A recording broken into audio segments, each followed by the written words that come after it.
Two important IPL అప్డేట్స్తో నేను మీ ముందుకు వచ్చాను. నేను చైతన్యాని.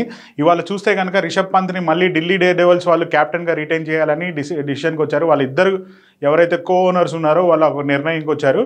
వాళ్ళు రిషబ్ పంత్తో ఒక చర్చించిన తర్వాత అతను కరెంట్ బేస్ ప్రైస్ 16 crores ఏదైతే ఉందో లాస్ట్ ఇయర్, దాన్ని బేస్ చేసుకుని రిటెన్షన్ ఐపీఎల్ రిటెన్షన్ పాలసీస్ ఏదైతే ప్లేయర్స్ని రిటెన్షన్ చేస్తున్నారో ఆ ప్రైస్ బట్టి తనకి క్యాప్టెన్సీ ఇచ్చారు. ఈ ఇయర్ ఇంకొక మేజర్ పాయింట్ ఏంటంటే ఢిల్లీ డేర్ డెవిల్స్కి ఎవరైతే వాళ్ళ సీనియర్ హెడ్ కోచ్ ఉన్నాడో రిక్కీ పాయింటింగ్, అతను వాళ్ళతో పాటు లేడు. ఈసారి అతను పంజాబ్ సూపర్ కింగ్స్కి వెళ్ళారు. అతను హ్యాండ్ అక్కడ చేయబోతున్నారు. ఇంకో గమ్మత్తైన విషయం ఏంటంటే పంజాబ్ సూపర్ కింగ్స్లో 4 సంవత్సరాల నుంచి 4వ కోచ్, అంటే ఇతను 3 కోచ్ 4 సీజన్లో కూడా ఇతను 4వ కోచ్గా వచ్చారు. అది చూడాలి ఇతని ఇంపాక్ట్ ఎట్లా ఉంది అని.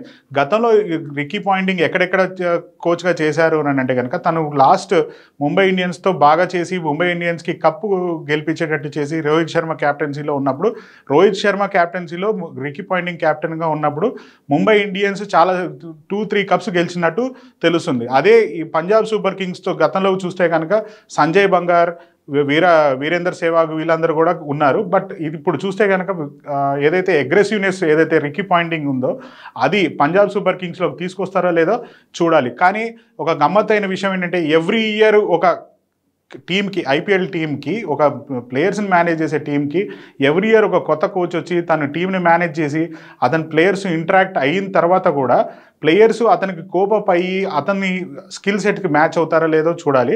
బట్ ఎప్పుడు కూడా రిక్కీ పాయింటింగ్ ఎక్కడున్నా కానీ అగ్రెసివ్నెస్ బాగా ఎక్కువ ఉంటుంది. గతంలో కూడా చూస్తే కనుక రిషబ్ పంత్ ఒక మ్యాచ్లో కంప్లీట్గా రిక్కీ పాయింటింగ్ క్యాప్టెన్సీలోనే అతను ఢిల్లీ డేర్ డెవిల్స్ టీంలో ఎవరైతే టీం ఆడుతుందో ప్లేయర్స్ని పిలిచి బయటికి పిలిచేసి ఎగ్జిట్ చేసి అంత ప్లేస్ చేశారు. చూడాలి ఇప్పుడు పంజాబ్ సూపర్ కింగ్స్లో అంత అగ్రెసివ్నెస్ తీసుకొస్తారా లేదా అనేది. చూస్తుండండి మా ఛానల్.